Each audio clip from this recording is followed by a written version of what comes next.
나는 대학 캠퍼스의 커피숍에서 공부하고 있었다. 조용히 책을 읽으며 집중하던 그때 2명의 나이 지긋한 남성이 들어와 내 맞은편에 자리를 잡았다.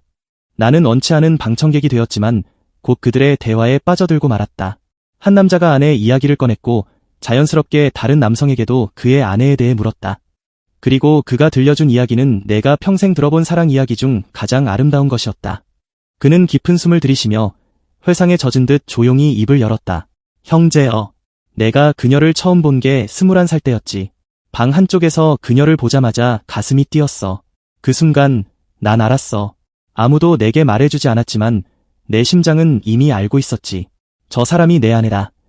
그리고 그 순간부터 내 인생은 그녀와 함께였어. 그의 목소리에는 그녀를 처음 보았던 날의 설렘이 그대로 살아있었다. 그녀는 참 대단한 사람이었어. 나는 매일 12시간씩 일하고 집에 돌아왔지만 언제나 식탁 위에는 따뜻한 저녁이 차려져 있었어. 아이들이 잠든 후에는 너무 피곤해서 서로 아무 말 없이 침대에 누웠지. 하지만 그것만으로도 충분했어. 그녀가 내 품에 있다는 것만으로도 나는 완벽하게 행복했어. 나는 매일 밤 그녀에게 말했어. 내가 여기 있는 한 난 괜찮아. 그녀는 나의 여왕이었어. 그리고 나는 매일 그녀에게 말했지. 넌 내 인생의 여왕이야. 그는 잠시 숨을 고르더니 미소를 머금고 말을 이었다. 우리 여왕님께서는 날 항상 더 나은 사람으로 만들어주셨지. 나를 하나님께 가까이 가도록 이끌어주었고 더 좋은 아빠가 되도록 밀어주었어. 우리 딸들에게 물어봐. 그들도 알 거야. 우리가 오늘날 이렇게 잘 살고 있는 건 전부 그녀 덕분이야. 어떤 사람들은 그런 힘을 가지고 태어나는 것 같아. 그저 그들의 존재만으로도 곁에 있는 사람을 더 나은 사람이 되게 만드는 그런 힘. 그의 목소리가 떨리기 시작했다. 하지만 그는 애써 미소를 지으며 말을 이어갔다. 그런데 그녀가 아프기 시작했어. 처음에는 대수롭지 않게 생각했지. 누구나 가끔 아프니까. 하지만 의사들은 걱정해야 한다고 했고 결국 그들이 옳았어. 그녀는 어느 날 나에게 묻더라. 당신, 내가 떠난 뒤에 다른 여자랑 결혼할 거야? 그녀는 걱정했어. 나를 다른 여자가 차지할까봐. 그녀는 나 없이 내가 행복할 수 없을 거라고 생각했어. 하지만 나는 단호했지. 내겐 두 번째 여왕이 있을 수 없어. 그런데도 그녀는 믿지 않았어. 그 커다란 갈색 눈을 반짝이며 나를 바라보더니 웃으면서 말했어. 당신, 내가 다 알아. 당신은 곁에 누군가 있어야 하는 사람이야. 혼자서는 못 살아. 나는 그녀의 손을 꼭 쥐고 말했어. 아니, 여보. 내가 필요한 건 여자 한 명이 아니야. 나는 너 하나면 돼. 그의 음성은 사랑과 헌신으로 가득 차 있었다. 그 공간에 있는 우리 모두는 숨조차 크게 쉴 수 없었다. 시간이 지나면서 많은 것이 달라졌어.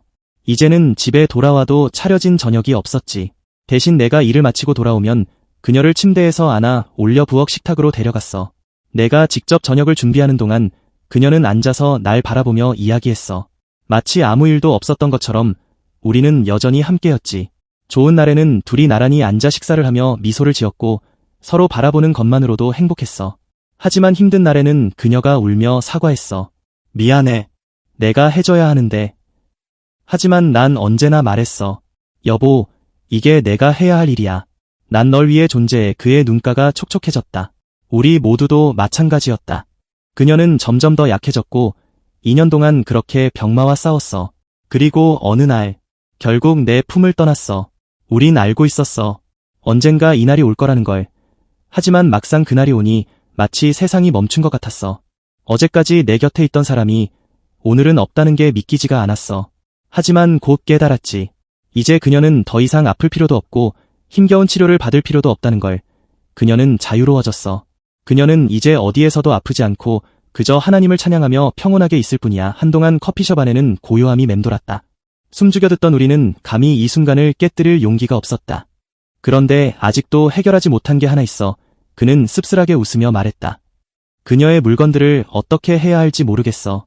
그녀의 옷들은 여전히 옷장에 그대로 있고 사진들은 집안 곳곳에 걸려 있어. 침대도 그대로야. 그날 밤 그녀가 마지막으로 누웠던 모습 그대로. 딸들이 정리하라고 해. 이제는 새롭게 꾸미라고. 하지만 그럴 수가 없어. 그 집은 단순한 집이 아니야. 우리 둘이 함께했던 곳이야. 여전히 우리의 집이야. 그의 말에 다시 정적이 흘렀다. 그는 아내를 단순히 사랑했던 것이 아니었다. 그는 그녀를 온 마음을 다해 존경했고 그녀를 위해 살았다. 이윽고 다른 노신사가 조용히 입을 열었다. 그 모든 걸 직접 감당하는 게 얼마나 힘들었을까. 그러자 그 노신사의 얼굴이 밝아지며 미소가 번졌다. 마치 세상에서 가장 아름다운 기억을 떠올리듯. 형제여, 내가 그녀를 섬길 수 있었던 건 내 인생의 가장 큰 특권이었어.